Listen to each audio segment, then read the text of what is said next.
Waouh. Alors, ok.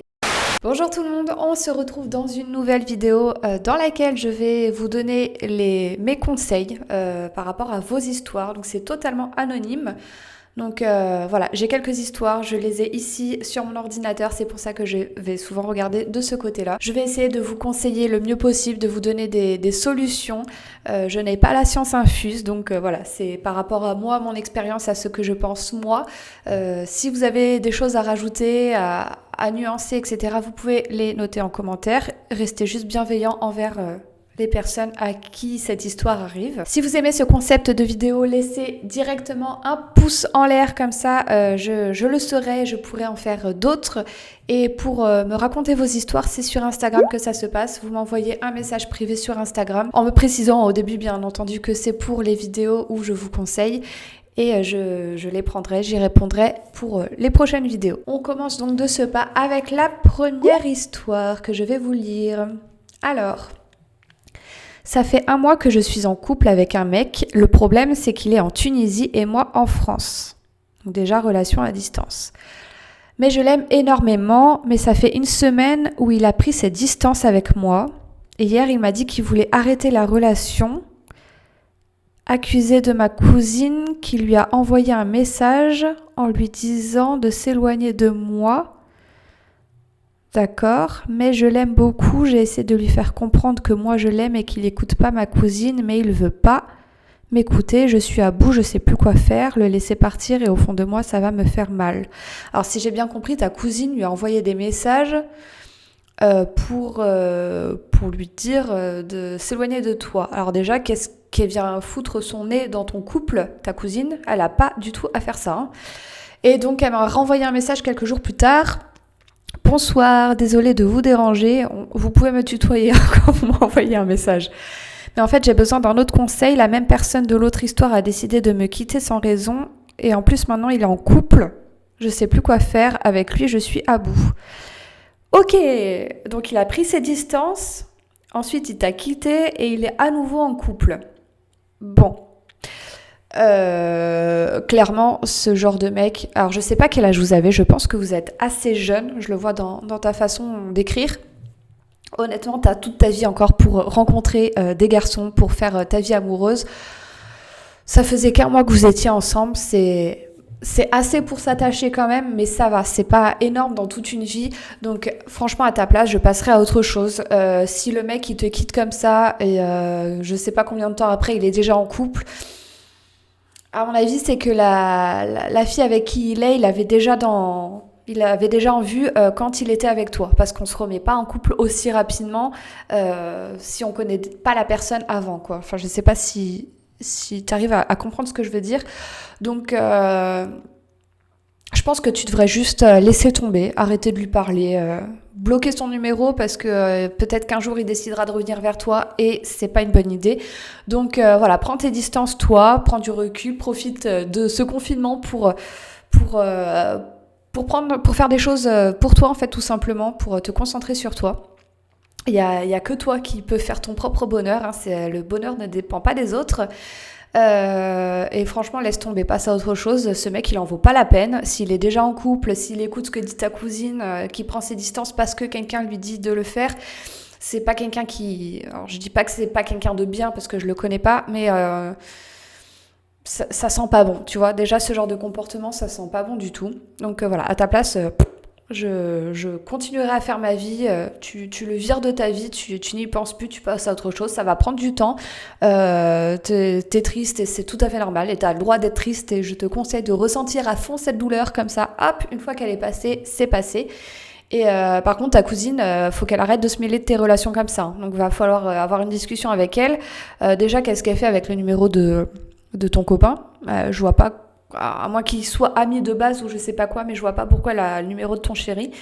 Et ouais, va vraiment falloir avoir une discussion avec elle pour lui dire qu'elle a pas à se mêler de tes histoires de couple en fait, tout simplement. Alors mettez en commentaire ce que vous lui conseillerez de faire si vous avez déjà vécu ce genre de situation. Moi j'ai déjà vécu les relations à distance, déjà c'est pas une bonne idée, hein. Enfin... J'ai vécu pas mal de relations à distance, j'en ai tenu une pendant 3 ans, donc je sais vraiment ce que c'est. C'est pour moi, les relations à distance, c'est pas ce qui permet vraiment d'être épanoui dans une vie. Donc voilà, dites-moi si vous êtes d'accord avec moi, si vous avez d'autres conseils à lui donner, si vous n'êtes pas d'accord, etc. Je vous attends en commentaire. On passe maintenant à la deuxième histoire. Salut Miss Lueur, je me permets de t'écrire car peut-être que je trouverai des réponses à mes questions, j'espère. Voilà, je suis séparée depuis 2 ans et demi environ, et depuis fin août, j'ai mes enfants avec moi quasiment tout le temps. En tant que papa, je suis heureux, très heureux, mais en tant qu'homme, je suis malheureux. Je me sens seule et j'aimerais rencontrer quelqu'un, mais je n'y arrive pas. Papa solo de 3 enfants n'aide pas, mais j'ai connu 2 femmes durant ces 2 années, mais rien de concret. Qu'en penses-tu? Que me conseillerais-tu en espérant que tu puisses m'aider? Bonne soirée et bon courage. Alors le fait que tu aies déjà des enfants, 3 qui plus est, c'est pas rien quand même. C'est vrai que ça restreint un petit peu tes chances de rencontrer une nouvelle femme, dans le sens où forcément, il faut une femme qui accepte tes enfants, qui te prenne toi, mais qui accepte aussi tes enfants. Surtout que depuis août, tu me dis que tu les as quasiment tout le temps, donc ils font vraiment partie de ta vie à plein temps pratiquement.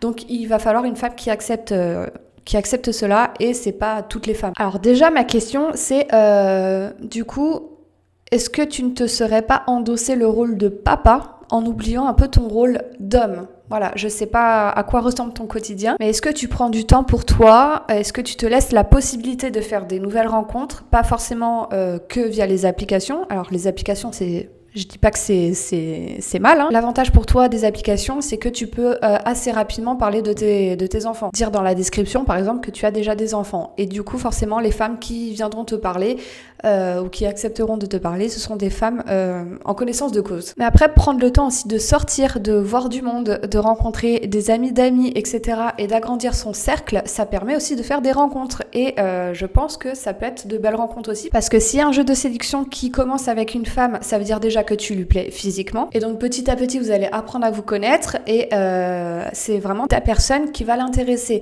Donc il y a potentiellement moyen, si vraiment tu lui plais, qu'elle accepte tes enfants après. Donc voilà, la rencontre IRL permet aussi de rentrer directement dans la séduction plutôt que par écrit où c'est un peu moins spontané. Donc si tu as l'habitude d'aller sur les sites de rencontres, n'arrête pas forcément, hein, tu peux y aller, mais pense aussi à sortir, à voir du monde, à voir des personnes, ton entourage, des amis, rencontrer des amis d'amis, etc. Alors c'est vrai que c'est un peu plus compliqué, je sais pas quel âge tu as, mais si tu as 3 enfants, je suppose que les soirées étudiantes à 20 ans, c'est plus trop le cas, donc c'est un peu plus compliqué de faire des rencontres, mais on peut toujours élargir son cercle d'amis via les amis des amis. Voilà, essaie de ne pas endosser simplement le rôle de papa, mais aussi de penser que tu es un homme à côté, que tu peux séduire. Donne-toi les moyens de séduire et confiance en toi et bon courage pour tout ça. On passe maintenant à la 3e histoire qui est un petit peu compliquée. Je vous la lis de suite. J'ai plus de contact avec mes parents depuis que je leur ai annoncé que j'étais lesbienne. Et la phrase de ma mère qui détruit encore plus avant que je parte de chez eux et eu mon appartement, elle m'a dit « Je préfère mourir au lieu de te voir comme ça, même si elle me fait souffrir. » Alors, mettez des ponctuations parce que du coup, c'est un peu dur à lire. Donc, je reprends. Je préfère mourir au lieu de te voir comme ça. Point. Même si elle m'a fait souffrir, j'aimerais essayer de reprendre contact depuis qu'on a perdu notre mamie.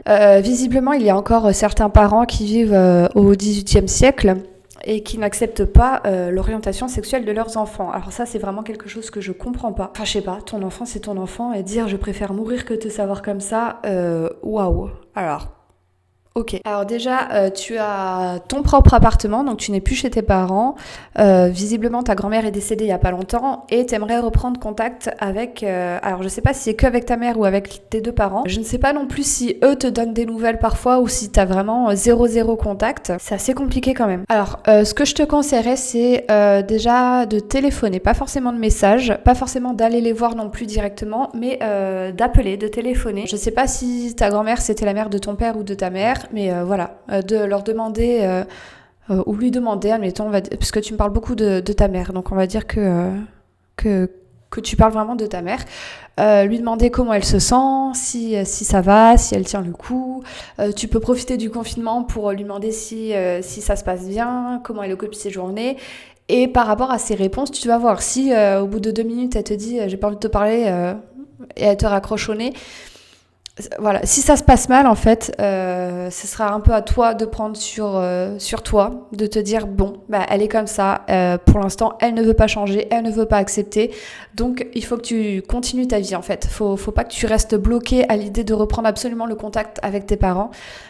Si tu vois que ça bloque et que tu te retrouves face à une porte, et ben avance en fait, continue ta vie.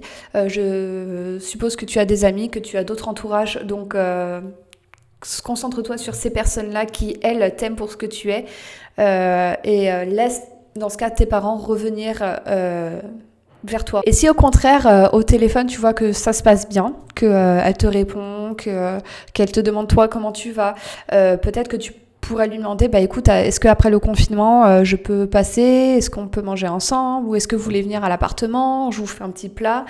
Voilà, essaie de reprendre le contact directement, mais petit à petit en fait. Faut pas non plus trop y aller d'un coup, faut vraiment voir si ça se passe bien au téléphone, la rappeler pendant le confinement, et si ça se passe bien, pourquoi pas après la retrouver physiquement pour pouvoir passer un moment de qualité ensemble. C'est pour ça que je te disais, n'envoie pas de message, parce que les messages, c'est pas pareil. T'es pas confronté directement à la personne. Il peut y avoir des malentendus. Elle peut lire un message de telle manière alors que tu voulais totalement dire autre chose, et aller directement les voir. Déjà, en ce moment, t'as pas le droit. Mais c'est surtout si vraiment elle veut pas te voir pour l'instant, ça peut être assez violent et ça peut finir assez mal.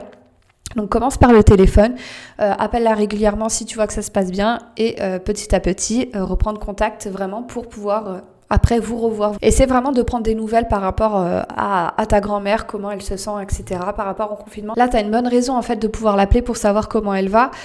Donc voilà, profite de ce moment, on va dire un peu difficile en ce moment pour renouer le lien. Si tu vois qu'elle te ferme la porte au nez, je pense qu'il va falloir que tu te mettes en tête que pour l'instant, elle n'est pas prête à accepter ta sexualité, et que du coup, il faut que tu continues ta vie, il ne faut pas que tu restes bloqué là-dessus. Voilà, je vais m'arrêter là pour ces histoires. Si vous aussi, vous avez besoin d'un conseil sur une situation, donc comme je le disais au début de la vidéo, envoyez-moi un message sur Instagram, en message privé, en me précisant que c'est pour la vidéo. Si jamais vous avez des conseils à donner à ces personnes, mettez-les en commentaire. Je rappelle qu'il faut être bienveillant. N'oublie pas de liker, de t'abonner si c'est toujours pas fait. Je vais également mettre un petit sondage quelque part par là, ou là, je sais pas où est-ce que ça s'affiche, pour savoir quel jour tu préfères que je publie mes vidéos. Donc pour l'instant, je le fais le mercredi. Sur ce, je te souhaite un très bon confinement.